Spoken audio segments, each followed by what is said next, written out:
All right, Larry Krueger here from the Pig and a Pickle Krug Show with a little 49er video. Willie Snead is not happy, and we'll talk about why I think that is. We'll hit that next. First, we're brought to you by Pig and a Pickle, the best barbecue in all of Northern California. Check them out.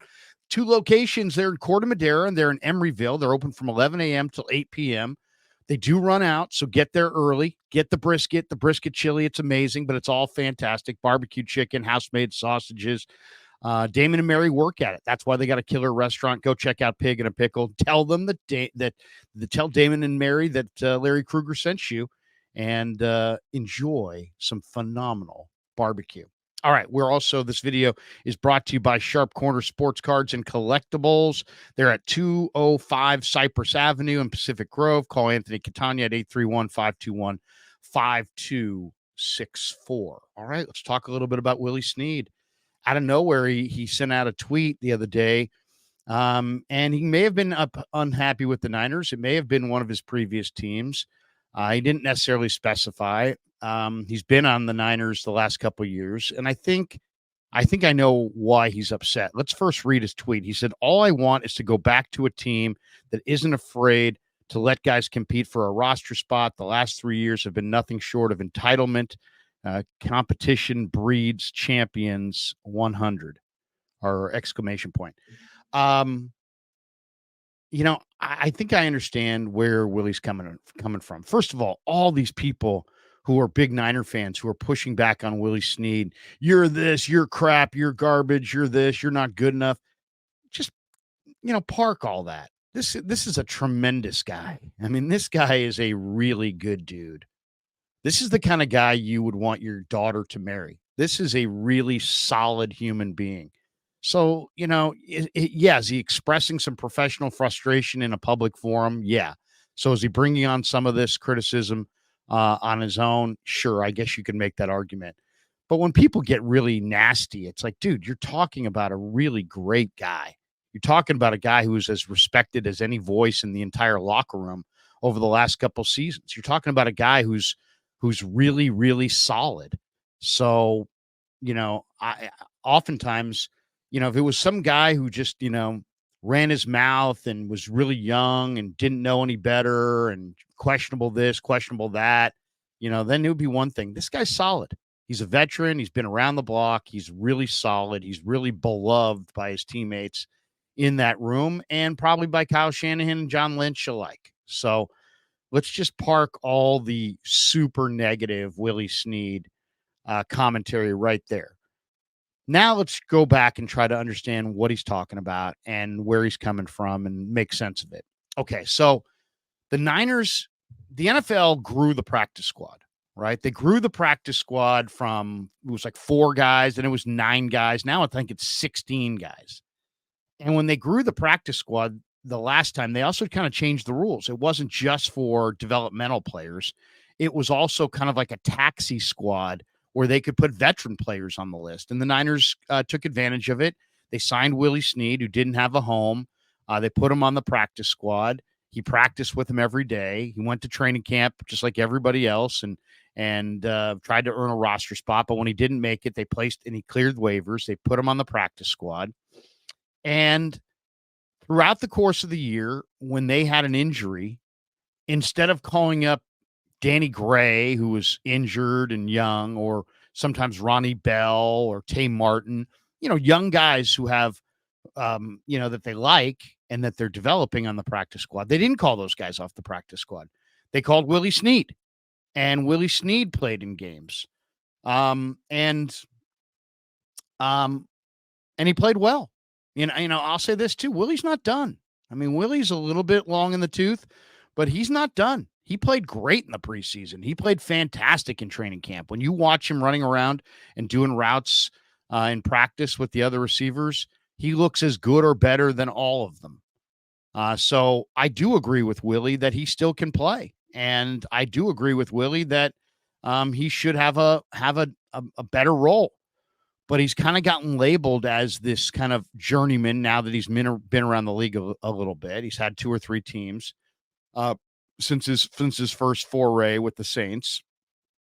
And he's kind of being grouped into that that kind of subcategory where teams look at him like, you know what, we don't need this guy's not going to be on our roster, regular roster, but we're interested as a veteran depth piece. Why? Because he can play and he can play right now. And he knows all the routes and he's a veteran and he knows he'll block and he'll do all the little things that it takes to win football games. So I'm sure there are other teams that will put Willie Snead on their practice squad and utilize him the exact same way that the 49ers utilized him. But I think where Willie's rubbed wrong, and I haven't talked to him and I don't know, but I have talked to him many times and I know the guy's a great guy. And I know he wouldn't just be bitching about nothing. I think based on what my knowledge tells me that he's bitter because when the Niners needed him in the last couple of years to come off the bench and be that practice squad guy and be up on a Sunday and maybe even get in the game, when they needed a receiver, they didn't go to Danny Gray. They didn't go to Tay Martin. They didn't go to guys like that. They didn't go to younger guys. They went to Willie Snead. And later in the year, they went to Chris Conley. And they went to the veteran guys, and they utilized those guys. And now here we are. It's the offseason, and teams are formulating their camp roster. And I'm sure they're telling him there's no room at the inn. There's no need. And while he's not, even though he was there for them and came through for them when they needed a receiver with like a day or two to get ready to play an important game, and Danny Gray was nowhere to be found, and Tay Martin wasn't a trusted agent, they trusted him. But now when it's time for a camp roster spot, Danny Gray is going to get one. Tay Martin's going to get one. You know what I'm saying? Younger guys are going to get these roster spots, and Willie's not going to get one. And I'm sure Willie's looking at it and go, well, man, when the clock was ticking down and the game's coming up in 72 hours, man, I was sure good enough to put on the roster then, but I'm not good enough to make the training camp roster now and be allowed to compete. And then I'm sure he probably feels like with so many young players that even if he were allowed to compete, he's not really going to be allowed to compete. I mean, the Niners didn't draft Ricky Pearsall in the first round to cut him. They didn't draft Jacob Cowing in the fourth round to cut him. Those guys are going to make the team. Those guys are going to make the football team. And then they have a whole group of young guys like Ronnie Bell and like Tariq Owens and like Tay Martin that they like their skill set and they want to keep developing those guys. So those guys are going to get, camp roster spots. But I'm sure they're looking around going, let's see, we got Debo, we got Ayuk, we got Jennings. And then we've got, Ricky Pearsall and Jacob Cowing, and they're both going to make it because we invested high draft choices in those guys, or at least in Pearsall, but they love Cowing, and Cowing's going to make it. So there's 5 right there, and most teams keep 5. So, why, they're just looking at it, and they already have a veteran there in Chris Conley. They just signed another return guy veteran in Trent Taylor. So he just got caught up in a numbers game. There's only they got 11 receivers right now on paper from what I can tell. And that's enough. They don't, maybe they're going to bring in 1 or 2 more guys, but they'll just be guys on flyers where they like their traits. Maybe somebody runs a great 40 time, or maybe somebody's enormously strong, and they're just looking to catch lightning in a bottle. They know what Willie Snead is, and they respect the hell out of Willie Snead. But right now, they don't think Willie's going to make the roster. Even if he was invited to camp, he really wouldn't have a chance to make the final roster. He would be almost assuredly a cut. Because they're going to put Cowing and Pearsall on the roster.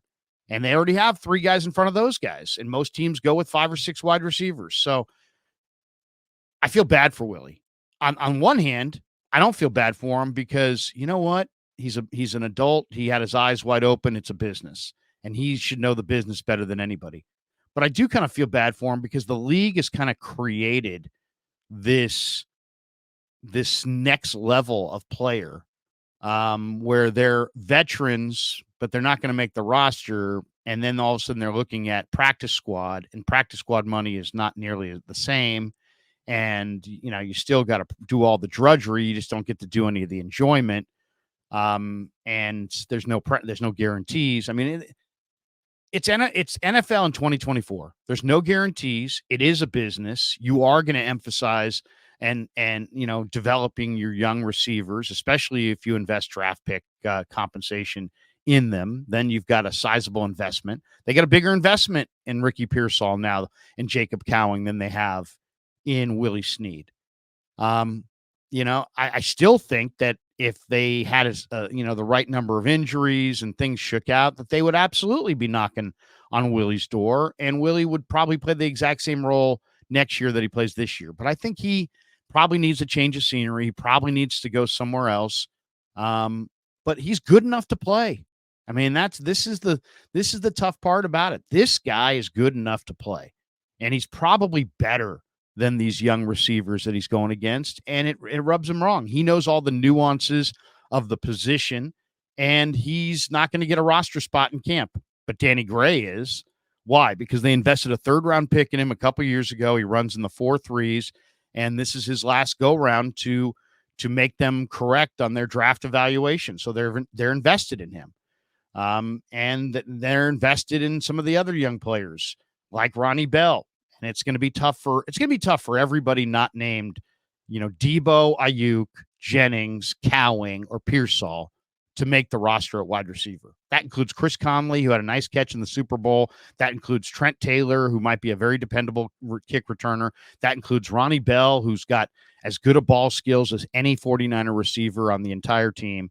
That includes Tay Martin, who runs a really good route and has outstanding hands and could be a very good red zone receiver. That includes everybody. That includes everybody that's not those top 5 guys. It's going to be really hard to make the roster. So, on one hand, I would say to everybody ripping Willie Snead, lay the fuck off. Seriously, this is one of the best guys there is. And as far as, what Willie had to say, I feel his pain because he's been grouped in this kind of subsection of receivers that, is perfect for a veteran roster spot on the practice squad, but is maybe, lacking in traits to land one of the top 5 or 6 spots and actually be on the roster on this team. On other teams, he would make the roster, and he just needs to go find one of those other teams. But I do feel bad for him because he's kind of now wasted a couple years of his career where he still can play at a pretty high level, kind of grouped into that, you're the veteran practice squad security blanket, 11th hour break glass emergency wide receiver. He's in that group, and he's not really being judged against Gray and Martin and all these guys that he's clearly better than today. And it frustrates him. It frustrates him that he doesn't feel like he's getting a fair shake, and he doesn't feel like it's based on merit. And it isn't. It's a business, and there's, somebody pounded the table for Danny Gray. That somebody might have been John Lynch. John Lynch probably looks really, really bad if they cut Danny Gray. So he's going to give him every opportunity to show up in camp and make the roster. Maybe it was a scout. Maybe it wasn't John Lynch. Maybe it was the head of college scouting. Maybe it was the road scout. Who knows? But they had they invested a day 2 pick in Danny Gray, and they're going to give him a roster spot in camp. And he still runs 4.33, and they're crossing their fingers. Tay Martin's younger and cheaper. They have great depth at wide receiver. There's no room at the end, as I said, for Willie Snead. So don't be ripping him because he's expressing professional frustration. Try to understand where the player's coming from and why he's expressing this frustration, and just hear him out. He's a really good dude.